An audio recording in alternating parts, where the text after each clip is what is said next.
Nosotros vamos a estudiar juntos su palabra. Te quiero invitar a que tomes tu Biblia, si trajiste una Biblia impresa. Si no tienes una Biblia impresa en tu celular puedes leer, y si tampoco tienes en tu celular, pues puedes escuchar el mensaje de Dios. La Escritura también dice: bienaventurados aquellos que oyen. Vamos a escuchar la palabra de Dios en esta tarde. Bueno, hoy quiero... Hugo, ahora sí. Reflejo, Hugo. Vamos, Hugo. Bueno, ahora en esta tarde quiero compartirte esto que tú ves acá alrededor. Y si puedes sentarte, Caleb, aunque dejes los de atrás porque les tapas a todos.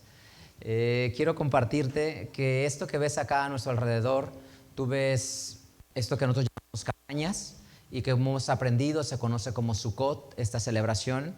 Y tú cuando lo ves, lo primero que va a venir a tu mente, y más con las redes sociales, es asociarlo con el pueblo de Israel. Y pues esto está celebrando en Israel, y todos los judíos en el mundo que ves pueden estar celebrando algo como esto. Y a veces podemos pensar y decir que si la iglesia se está judaizando, o que si tenemos un toque de judaizantes al hacer este tipo de cosas. Y quisiera hoy responder esa pregunta. Te quiero compartir en primera instancia que de ninguna manera la iglesia debe jamás judaizarse. Pero hay que entender algo muy importante acerca de la Escritura. Dice el Evangelio según Mateo capítulo 23. Mateo capítulo 23. Hoy va a ser un poquito teológica nuestra charla, pero deseo en el Señor que podamos juntos aprender. Mateo 23, y dice el versículo número 8. Mas ustedes no quieren ser llamados rabí, porque uno es nuestro maestro y el Cristo, y todos ustedes son hermanos. ¿Quién es nuestro rabino? Según lo que le dice la Escritura en Mateo 23. El Mesías, el Cristo. La expresión rabino significa maestro. Un sabio, un maestro, un enseñador. Entonces les dice, su maestro es Jesús. Y te voy a decir algo. ¿Cuál es la diferencia entre el judaísmo y el cristianismo? Y te lo voy a decir desde una perspectiva histórica, no solamente de una perspectiva teológica, porque sin importar el pensamiento académico, hay un consenso, sean personas ateas que estudian teología, sean deístas que no tienen afinidad a una religión, o sean personas cristianas o de corriente protestante, cualquiera que sea, hay un consenso académico de reconocer que Jesús era un israelita y que como israelita nació en un entorno israelita. Si tú te preguntas, y tú lo ves, ¿en qué ciudad nació Jesús? En la ciudad de Belén, ¿sí? ¿Qué le pasó a los 8 días de nacido? Según el testimonio de Lucas capítulo 2, al niño lo circuncidaron. Y a los 40 días, ¿qué hizo la mamá de Jesús? Según Lucas, la llevó al templo para pagar el rescate del primogénito. Partiendo, es una práctica totalmente del pueblo de Israel. ¿Y dónde iba a estudiar Jesús? Jesús iba a estudiar algo que conocemos como las sinagogas.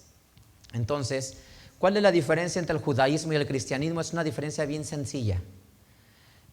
Tú tienes en la Biblia el Antiguo Testamento, y el judaísmo es la interpretación de los sabios de Israel del Antiguo Testamento, mientras que el cristianismo es la interpretación de Jesús del Antiguo Testamento.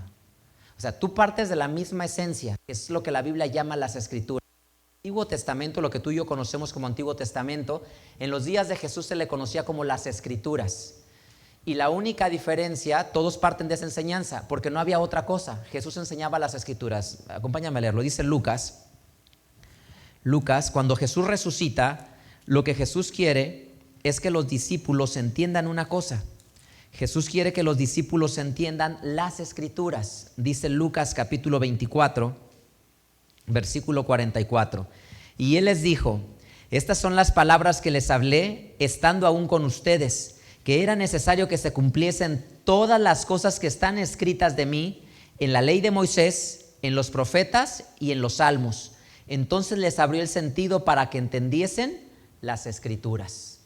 Es decir, ¿qué son las Escrituras? El compendio comúnmente conocido hoy como Antiguo Testamento. Y este Antiguo Testamento está dividido en 3 partes. La ley de Moisés, que es la Torá, los profetas y los salmos, que es el Nevín y el Ketubín. Y ese compendio se le conoce tradicionalmente como las Escrituras o Antiguo Testamento. Cuando Jesús viene a la tierra, el Nuevo Testamento no existía, porque el Nuevo Testamento te cuenta la historia de Jesús y sus discípulos y la historia de la iglesia primitiva. Se cree que el primer libro que se escribe es la primera carta a los Corintios. La primera carta a los Corintios se escribe por el año 55. Los evangelios se van a compilar entre el año 60 y entre el año 80. Es decir, Jesús muere en el año 30 y asciende a los cielos en el año 30. Si la primera carta se escribe 20 años después y los evangelios se van a escribir entre 30 y 50 años después, ¿qué estudiaban las comunidades cristianas? Solamente el Antiguo Testamento, lo que hoy llamamos Antiguo Testamento, que la Biblia le llama las Escrituras. Entonces, ¿cuál es la diferencia entre el judaísmo y el cristianismo? Una bien sencilla.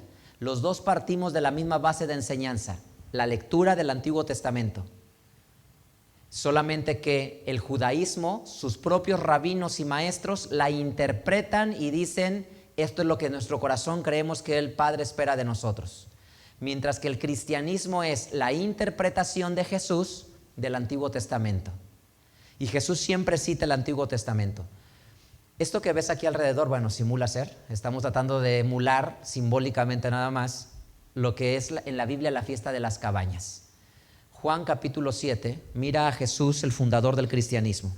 Jesús, el fundador del cristianismo, va a celebrar esta fiesta en la que estamos ahora tú y yo reunidos. Juan capítulo 7, versículo 2. Dice la escritura así: y estaba cerca la fiesta de los judíos, la de los tabernáculos. Es decir, era esta fecha, era otoño y estaban celebrando esta fiesta. Estaba cerca la fiesta de las cabañas. Y en un día como este, en una celebración como esta, ve al versículo número 37, una de las expresiones más famosas de la Biblia. Versículo 37. Mas en el último día grande de la fiesta, Jesús se ponía en pie y clamaba diciendo: si alguno tiene sed, venga a mí y beba. El que cree en mí, como dice ¿qué? La Escritura. ¿Y qué es la Escritura? El Antiguo Testamento. Ríos de agua viva correrán de su vientre. Jesús dice: el que cree en mí, como dicen los escritos antiguos, ríos de agua viva correrán de su vientre. Y entonces déjame decirte qué es lo importante en la enseñanza de Jesús.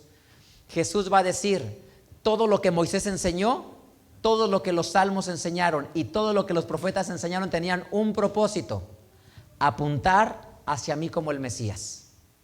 Y Jesús reclamó su autoridad mesiánica.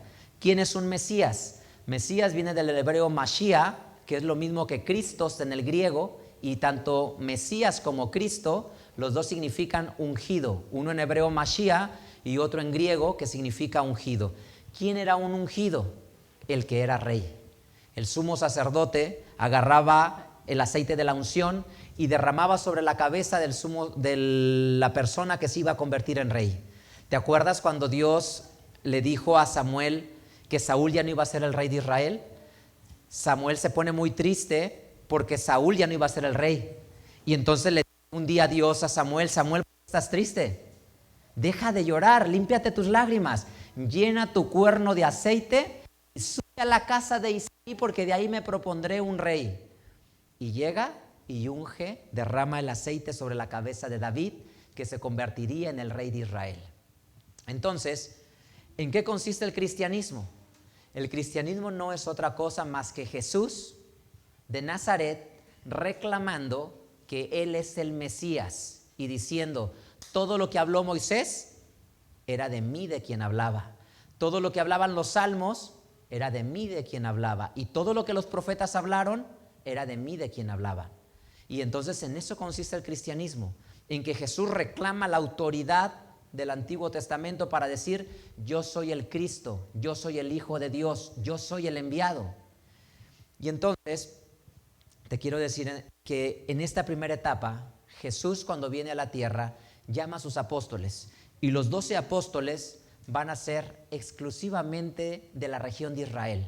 Los apóstoles son israelitas como Jesús, son connacionales de Él. Y la primera comunidad que Él forma también son sus discípulos de esa manera. Vamos a Hechos de los Apóstoles. Jesús ya ascendió a los cielos. Hechos capítulo 2. Hoy no lo voy a explicar, pero quiero dar un ejemplo para citar esto. Hechos capítulo 2. dice el versículo 1. Te voy a decir algo que tú no tienes forma de saberlo si no vas al Antiguo Testamento a leerlo. Hechos capítulo 2, versículo 1. Y como se cumplieron los días de Pentecostés, estaban todos unánimes juntos. ¿Por qué dice como se cumplieron los días de Pentecostés? Como se cumplieron los días. Esa frase, como se cumplieron los días, es porque de Pascua, de la Santa Cena, tú debes de contar 50 días para llegar a Pentecostés, porque Pentecostés en griego significa quincuagésimo, 50. Y por eso dice, como se cumplieron los días, porque ellos llevaban la contabilidad, día 1, día 2, día 3, hasta llegar al 50. Y por eso dice, y como se cumplieron, está escrito en Levítico capítulo 23. Entonces llegaron ahí, ¿y cuántos se van a convertir? Hechos capítulo 2, Pedro les va a decir, versículo número 38, 37 para que veas el contexto. Entonces, oído esto, fueron compungidos de corazón y dijeron a Pedro y a los otros apóstoles: varones hermanos, ¿qué haremos? Y Pedro les dice: arrepiéntanse y bautícese cada uno de ustedes en el nombre de Jesús para el perdón de los pecados y recibirán el don del Espíritu Santo. Y luego, versículo número 41, así que los que recibieron su palabra fueron bautizados y fueron añadidas aquel día, ¿cuántas personas? Como 3,000 personas. Pero mira estas 3,000 personas, Hechos capítulo 2, versículo número 5. Estas 3,000 personas que aceptaron a Jesús, versículo 5, moraban entonces en Jerusalén. ¿Qué cosa moraban? Judíos, varones religiosos de las naciones debajo del cielo. Las 3,000 personas que se convierten en Pentecostés, ¿qué son? Israelitas, ¿sí? Igual que Jesús, con nacionales. Y luego, una muestra histórica de que el cristianismo, cuando nace, no es una religión separada de la religión del Estado de Israel. Tú ves como dos cosas bien diferentes el judaísmo del cristianismo, ¿sí? Bien diferentes ves las cosas. En los días de Jesús no fue así. El cristianismo fue un movimiento que nació dentro del pueblo de Israel, y que en el pueblo de Israel no había una religión no había una interpretación única de las escrituras. En el pueblo de Israel tú tenías a los esenios que creían que el templo estaba corrompido y que tenían mejor que salirse y vivir en las afueras y ser exiliados de todo lo que existía. Hoy, gracias a los descubrimientos de las cuevas de Qumran, puedes ver esto que acabo de decir, y que estos esenios creían que el Mesías iba a regresar y que mejor tenían que estar ellos fuera en el exilio. Había una ola sumamente radical que se llamaban los celotas. Un discípulo de Jesús era celota, Simón Celota, y los celotas eran personas que creían, amaban la palabra, era pensar que el reino se tenía que establecer por la fuerza, y entonces su misión era socavar el imperio romano, eliminando a personas de alto rango o militares o generales para poder establecer el reino. Y esos eran los celotas. Y luego tenía los fariseos, que eran rabinos que enseñaban en el pueblo a las clases medias. Tenías los saduceos, que dirigían el templo y que era la clase rica del pueblo de Israel. Y así como tienes estas cuatro opciones, había una opción que se llaman los del camino, los nazarenos, los discípulos de Jesús. Y lo único que va a hacer Jesús es decir: les voy a enseñar la verdadera manera de entender la Escritura. Les voy a enseñar que lo que mi Padre quiere de ustedes es el amor, es la bondad, es la compasión. Y todo lo que nuestro Padre nos enseñó en los escritos de Moisés nos tienen que llevar a un único destino: el perdón, la reconciliación y el amor. Y así se ve la vida de Jesús. Hay una mujer que la encuentran en adulterio, la llevan delante de Jesús y le dicen: maestro, la ley nos enseña que debe ser apedreada, porque la encontramos y hay testigos de que esta mujer cometió adulterio, y según la ley de Moisés dice que debe de morir apedreada. Todos tienen una interpretación. La interpretación de ellos será: merece la muerte. Y Jesús se pone y dice: ok, y se agacha, dice en la ley que debe de morir, ¿verdad?, por su falta, y empieza a escribir aquellos desórdenes de conducta que sabía que había en la vida de las personas, y empieza a escribir, que también está escrito en la ley. En la ley de Moisés dice: no te vengarás. En la ley de Moisés dice, no guardarás rencor, y lo empieza a apuntar en tierra. Y entonces les dice, si alguno de ustedes está libre de culpa y no tiene ninguna falta, sea el primero que arroje la piedra.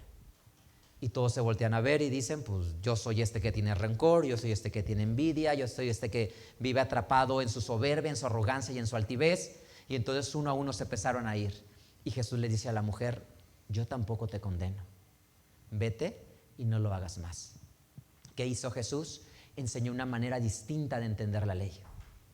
Las personas decían, en sábado, como no se puede hacer obra, no puedes hacer el bien, no puedes sanar a una persona. Si una persona está enferma, tienes que esperar que pase ese día para que puedan hacer milagros. Y Jesús, como rabino, como maestro, él tenía una interpretación diferente y decía, a ver, Dios hizo el sábado para bendecirnos, para dárnoslo como humanidad. Entonces el sábado es para hacer el bien, porque el sábado fue hecho por causa del hombre.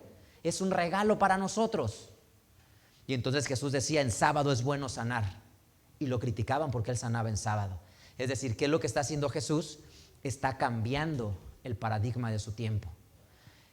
Una persona que estaba enferma de flujo, según la ley de Moisés, estaba no apta para ofrecer un sacrificio y un presente en el templo, y tocarla podría ser una señal de transmitir esa impureza ceremonial. Y entonces la Biblia narra cómo Jesús va a romper con ese sistema, porque cuando va y encuentra a la mujer va y lo toca. Y en vez de que Jesús se contamine según la ceremonia, Jesús la hace limpia a ella. Y entonces dice Jesús, salió de mi virtud y sanó a la mujer. Lo que te quiero transmitir es que el Jesús de la Biblia del primer siglo y sus discípulos tenían una enorme afinidad con lo que pasaba en el templo. Por ejemplo, Hechos de los Apóstoles. Mira, Jesús ya se fue. ¿Sabes dónde los dejó Jesús a sus discípulos o dónde era su punto de reunión? Porque no era las iglesias cristianas, porque no existían. Y donde Él los deja, primero vamos a leer Lucas, perdóname. Lucas capítulo 24. Lucas capítulo 24. Versículos 52 y 53. Y ellos, después de haberle adorado, se volvieron a Jerusalén con gran gozo. Y estaban siempre, ¿en dónde? En el templo, alabando y bendiciendo a Dios. ¿Dónde dejó Jesús a los discípulos? En el templo.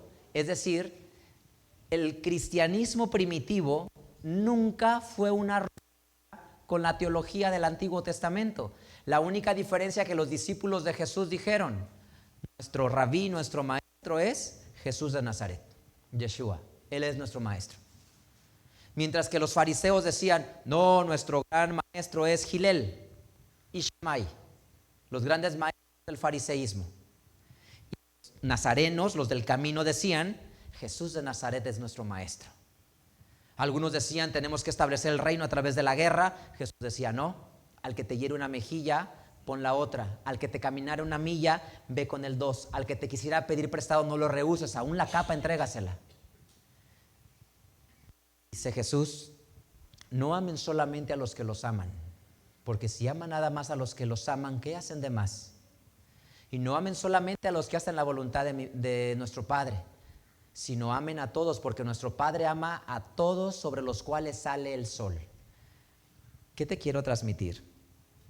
Que esta iglesia primitiva y esa comunidad primitiva respetaba, porque era la base, la lectura del Antiguo Testamento. Porque los dejó en el templo. ¿Tú recuerdas la famosa frase de Jesús que le dice? De Pedro que le dice. Dice que entrando al templo estaba un hombre sentado cerca de 40 años. Este hombre que todo mundo sabía en la ciudad que era un hombre cojo, paralítico, y que sentado les extiende la mano y les pide limosna.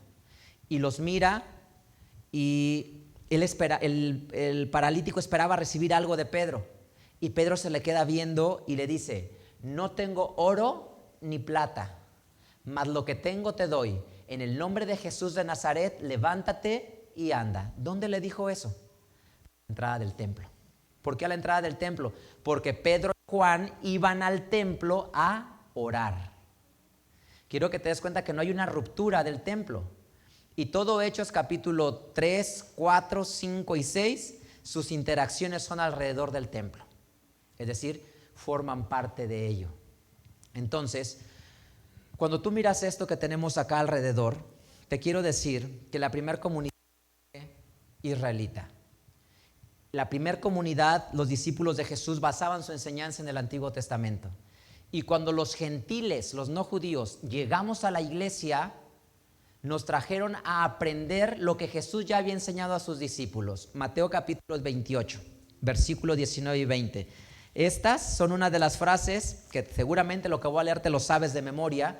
Mateo 28, 19 y 20 es algo que seguramente te sabes de memoria porque todo el mundo lo conocemos.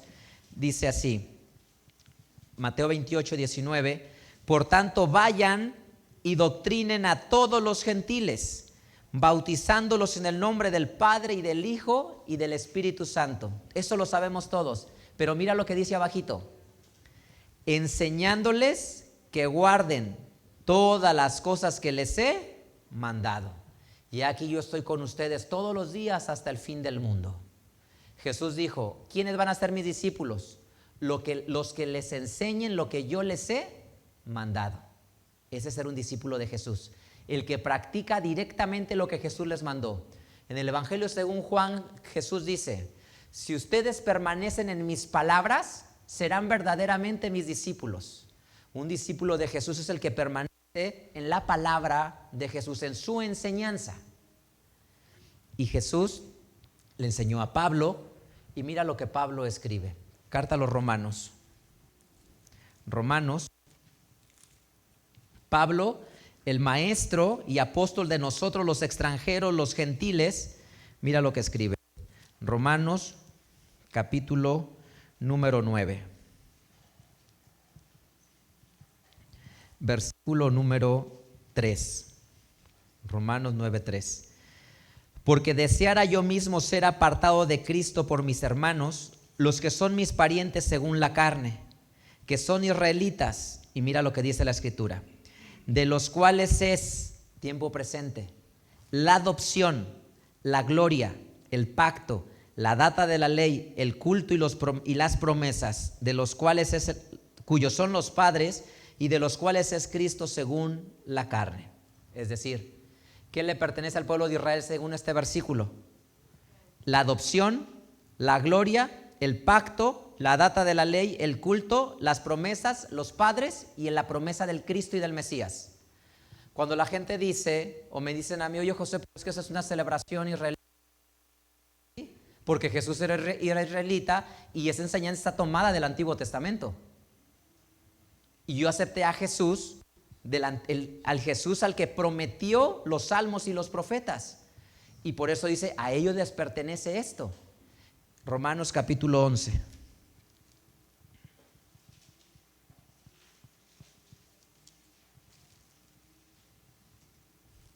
Si quieres, primero leamos Efesios 2 y ahorita regreso a Romanos 11.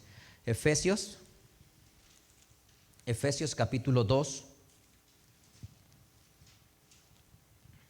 Versículo 11 en delante.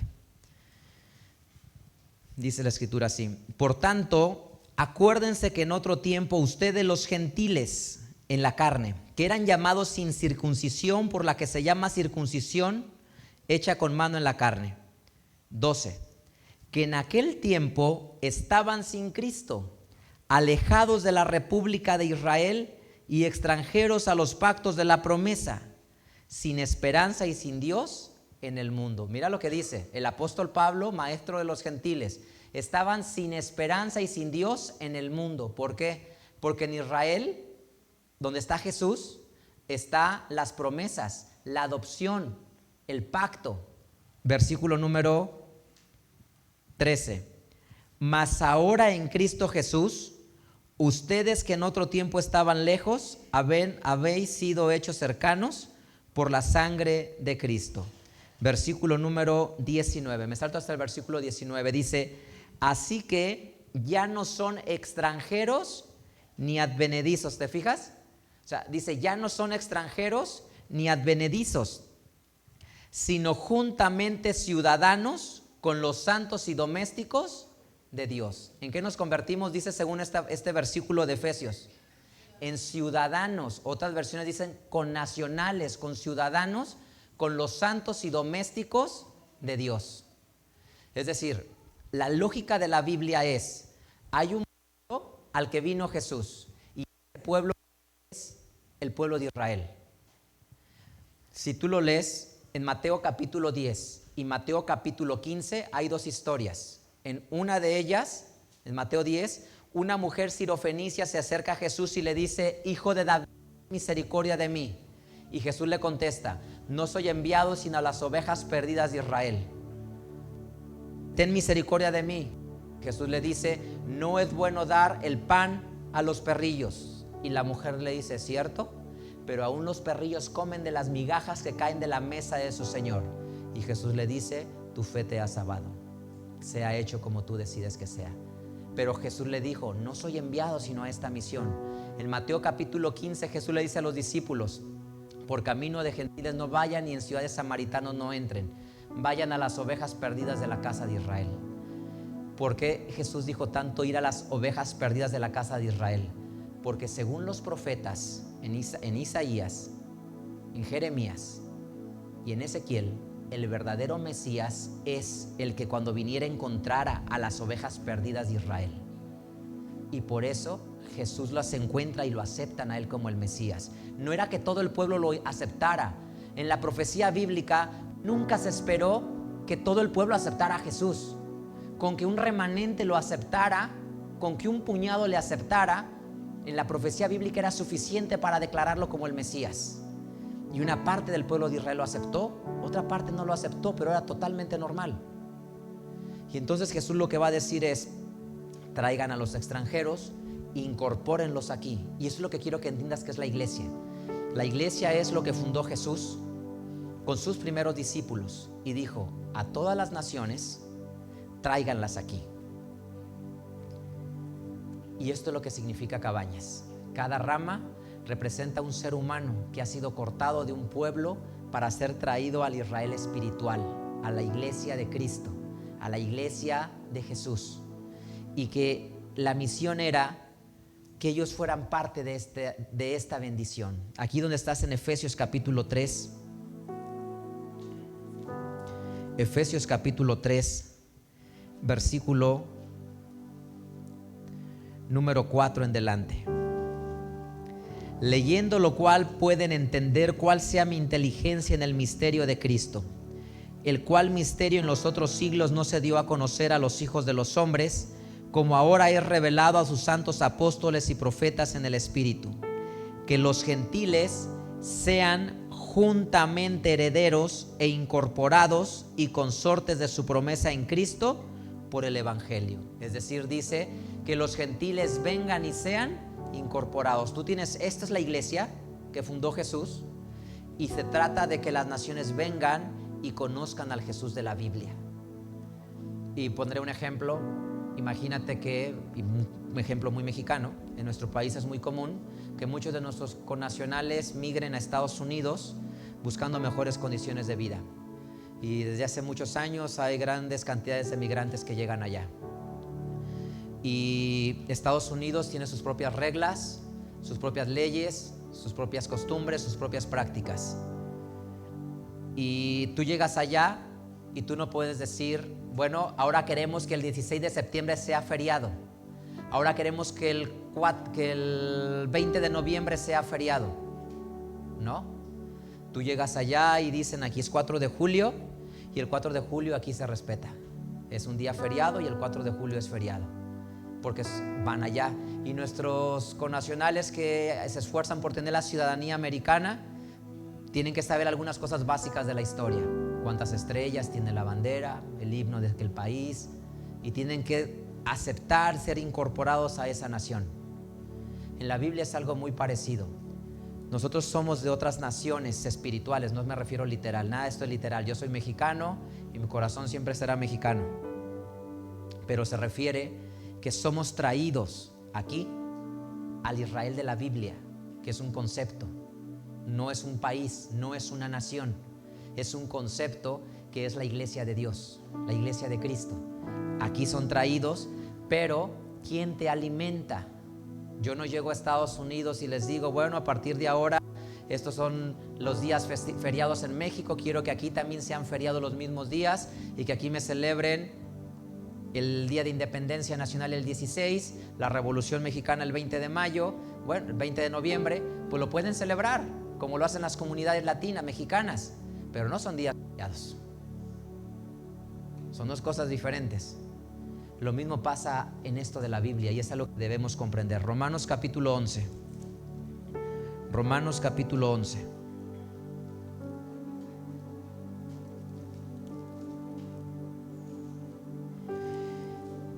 Versículo número 7. ¿Qué pues? Lo que buscaba Israel, aquello no ha alcanzado. Perdón, vuelvo a leer, leí mal. ¿Qué pues? Lo que buscaba Israel, aquello no ha alcanzado, mas la elección lo ha alcanzado, y los demás fueron endurecidos. Como está escrito, Dios les dio espíritu de remordimiento, ojos con que no vean y oídos con que no oigan hasta el día de hoy. Es decir, una parte le aceptó, que son los 12 apóstoles, los 120 que están reunidos en Hechos capítulo 1, los 500 que narra primero los Corintios capítulo 15, los 3,000 que dice Hechos capítulo 2 que se convierten, los 5,000 que Hechos capítulos 4 dice que se convierten. Todos esos son israelitas. Los que lees en Apocalipsis capítulo 7, 12,000 de cada tribu. Y por eso dice, ¿qué pues? ¿Lo que buscaba Israel no lo logró? Claro que lo logró. Jesús es el Mesías prometido por el Antiguo Testamento, porque una porción de su pueblo lo aceptó y los demás fueron endurecidos, como está escrito. Les dio ojos con que no vean y oídos con que no oigan hasta el día de hoy. ¿Por qué los judíos que están por el mundo no aceptan a Jesús? Por esto que dice aquí la Escritura. Es de Dios que tengan el entendimiento cegado para aceptar a Jesús como el Mesías.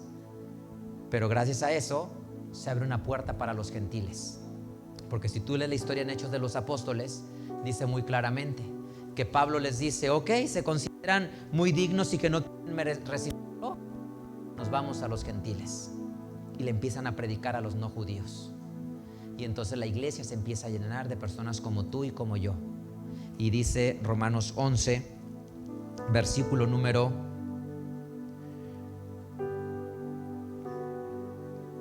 13 en delante.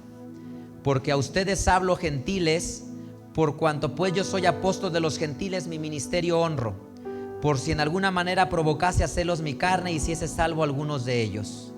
Versículo 17, que si alguna de las ramas fueron quebradas, va a hablar del injerto, y tú siendo oliva silvestre has sido ingerido en lugar de ellas y has sido hecho participante de la raíz y de la grosura de la oliva, no te jactes contra las ramas, y si te jactas, sabe que no sustentas tú a la raíz, sino la raíz a ti.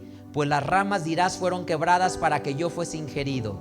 Bien, por su incredulidad fueron quebradas, mas tú por la fe estás en pie. No te ensoberbezcas, antes teme. ¿Qué significa? Imagina que tienes un árbol, que es la oliva, y tiene sus raíces que alimentan las ramas. Tú y yo somos un injerto. A ti y a mí nos arrancaron como gentiles de otra forma de pensar. Y de esta otra forma de pensar nos cortaron de ese árbol donde estábamos, nos trajeron y nos injertaron a la buena oliva. Y la savia nos alimentó y nos dio vida. Por tanto, cuando nosotros llegamos a la iglesia de Cristo, lo que nos tenemos que preguntar es, ¿qué hacía Jesús? ¿Cómo vivía Jesús? ¿Qué sueño tenía Jesús? ¿Cuál era su enseñanza como maestro de la iglesia que él fundó? Y te darás cuenta que según Juan capítulo 7, Jesús celebró una fiesta como esta. Y Jesús dijo, si ustedes son mis discípulos, sigan mi ejemplo. Está escrito en Juan capítulo 13. Y en la segunda de Pedro, Pedro dice que nosotros necesitamos seguir las pisadas de Cristo. Y esa es la razón por la que lo hacemos, porque los gentiles fuimos incorporados a la buena oliva. Y al ser traídos de ahí aprendimos. Llegaban los primeros conversos gentiles y les enseñaban lo que Dios lo que los otros hacían. Entonces, para nosotros resulta fundamental conocer al Jesús de la Biblia. Y te quiero decir que es importante que conozcamos la historia. Es fundamental que conozcas la historia. ¿Por qué es importante ello? Porque a partir del año 100 al año 300 va a haber una transformación y una construcción por necesidades. El pueblo de Israel, acuérdate lo que decía, que la diferencia solamente es que Jesús cree que Él es el Mesías del Antiguo Testamento y Jesús cree que su interpretación es la correcta de las Escrituras. Y en su interpretación de Jesús dice: en esta mi venida no voy a establecer el reino con guerra, con destrucción, con mortandad. Y Jesús les dice: la ley dice que le cargues al soldado romano 1 milla su armamento. Yo te digo que no solamente le cargues 1 milla, cárgalo 2 millas, es decir, apóyalo durante 2 millas, da más de lo que te están pidiendo. Oíste que fue dicho: aborrecerás a aquellos que destruyen la paz. Jesús les dijo: amarás a tus enemigos. Pablo, aprendiendo eso, escribe en Romanos 14 y les dice: sométanse a las autoridades. Si el emperador les pide los impuestos, entreguen los impuestos al emperador. Sométanse bajo la autoridad de los jueces del Imperio Romano, porque si ellos son autoridad porque Dios los ha ordenado. Está en Romanos capítulo 14, es lo que estoy diciendo. Y entonces el pensamiento de ellos es: permitamos que cuando venga el Mesías se establezca el reino. Pero los judíos no. Es decir, ¿quién te dije que eran los judíos? Los que interpretan el Antiguo Testamento de otra manera. Ellos dijeron: no, tenemos que establecer el reino por la fuerza. En el año 67, la gran revuelta va a terminar con la destrucción de Jerusalén. ¿Por qué destruyen Jerusalén en el año 70? Porque se levantan en armas contra Roma y Roma manda a sofocar la rebelión y destruye totalmente a Jerusalén. Año 132 al 135 sucede otra vez lo mismo en días del emperador Adriano. Nuevamente va a suceder lo mismo. El Sanedrín va a decir: Bar Kokhba es el Mesías que ha llegado y se debe establecer el reino. Y declaro como jefe del Sanedrín y como el gran rabino de Israel que Bar Kokhba, el Mesías, ha llegado a nosotros. Así es que sigámoslo y vayamos a la guerra. Y otra vez el emperador Adriano los aplasta y de ahí se le cambia el nombre de Jerusalén por el nombre de Palestina. Palestina es la ciudad de los filisteos. Adriano investigó y dijo: ¿quién es el enemigo histórico más grande de los israelitas? Los filisteos. Entonces, para que siempre recuerden que no se deben de levantar en armas contra nosotros, no se llamará más Jerusalén ni Judea. Ahora se llamará Palestina, para que todo el tiempo recuerden a los filisteos. Hasta hoy, cuando la gente dice Palestina, viene ciudad de los filisteos, pueblo de los filisteos. Y Jerusalén se volvió a Aelia Capitolina. Y entonces este pueblo cada vez se levanta, están regados en todos lados. Y entonces los líderes cristianos de la época dijeron: oigan, nosotros no nos queremos parecer a los judíos, porque piensan que somos iguales y no somos iguales. Ellos se quieren levantar en armas, nosotros no nos queremos levantar en armas. Y entonces empiezan unos cambios que van a tocar la esencia del cristianismo que Jesús dejó fundado. Jesús celebró la Santa Cena el 14 de Aviv, de acuerdo a la enseñanza de la Escritura, en el día que cayera. Resulta que los judíos estaban celebrando Pesaj y al mismo tiempo los cristianos estaban celebrando la Santa Cena. Y entonces los cristianos dijeron: no nos queremos parecer a ellos, y entonces nosotros lo vamos a celebrar siempre en domingo, y la recorren al domingo siguiente, porque no nos queremos parecer. Los judíos congregan ¿qué día?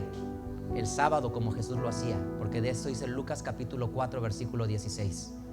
Lucas 4:16 dice que Jesús entró a la sinagoga conforme su costumbre en un día de sábado. Y entonces los líderes cristianos dijeron: nosotros no nos queremos parecer a ellos, congreguémonos los domingos.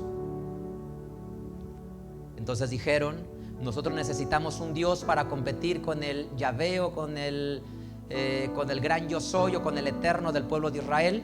Creemos nuestro propio Dios y entonces elevemos a la categoría de Dios a Jesús, de Hijo de Dios, a convertirlo en Dios.